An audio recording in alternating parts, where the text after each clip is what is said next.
Okay, I'm going to show you how I did my nails with kind of that geode look. So this is the base that I have kind of on my nails here. And what I'm going to do is we're going to use some blooming gel.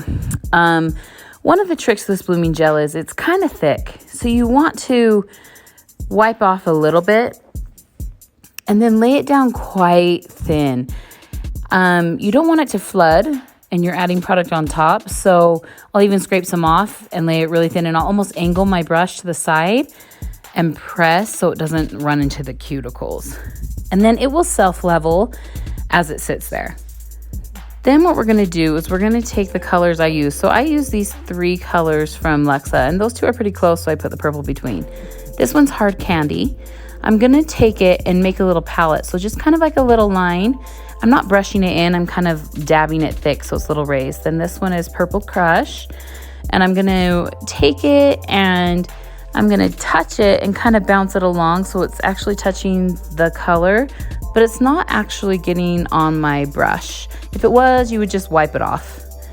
And then let's grab this one. This one's Dragon Fruit. This is so cute. I love this bright color. It's a little bit thicker, but you can see it's that bright color on the end. So I'm just gonna kind of dab it and pull it along here, and it'll work really well in our look. Okay, so really I would have done this first and then put on the blooming gel and then had it ready. So we're gonna take our brush, scoop it, and keep it on the top. And what you're gonna do is make contact. Now you're not pressing in, but it slowly slides off the top of your brush, and you can go and grab more and slivers down to be on top of that blooming gel. Now you can always grab a little more of one color and add it if you want.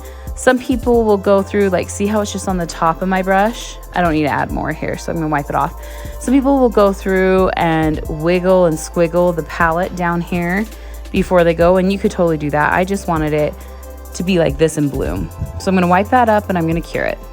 Okay, this is super important. I wanna use transfer foil. So I have to wipe off any sticky that's there. I know that's kind of breaking a rule to add on top, but sometimes we have to do that for art. So really, really clean, not sticky at all. Then I'm gonna take foil transfer gel and I'm gonna put a little dot down and I'm gonna grab my art brush. And sometimes what I'll do is I'll run my brush through that little dollop down there, and then I usually end up adding some or scooping some up onto my thumb if I'm working on multiple nails, just so that I can really almost scrape it off on the side and then go in and lay it thin. So for it to look like stone, I'm uneven, right? Like I kind of came up and down and around the edge.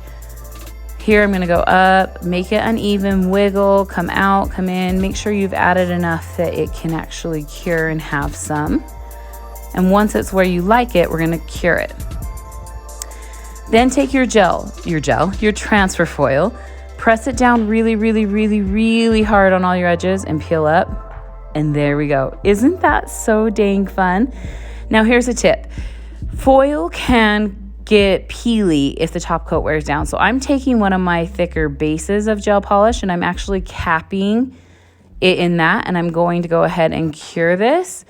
And then what I'm gonna do is put top coat on, and then you can actually take your top coat and float it a little bit in places that maybe it's a little lower because of that art, and go ahead and cure it. So this was the look on my nails. I hope you all enjoyed it. Let me know if you have any questions.